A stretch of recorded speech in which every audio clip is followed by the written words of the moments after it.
We have another example of multiplying a two-digit number with a single-digit number, 52 times 8. Alright, so as before, we will write the two numbers, the two-digit number first, and for the single digit, the ones digits must align. Okay, so the 8 will be written below the 2. Alright, so the first step is to, of course, multiply the ones. So 2 times 8 is 16. Okay, so 16, we write the ones digit of 6 over here, and the tens digit of 1 will be the carry. Alright, so that is always the first step, okay, multiplying the ones together.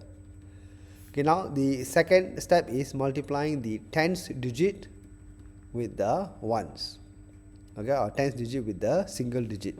So 5 times 8. Okay, so 5 times 8, we get 40.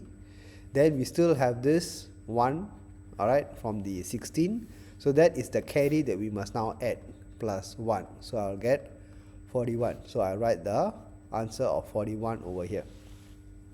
Alright, so the final answer of 52 times 8 is 416.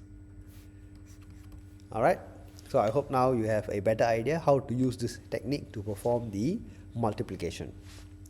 Thank you for watching. I'll see you in my next video. Bye.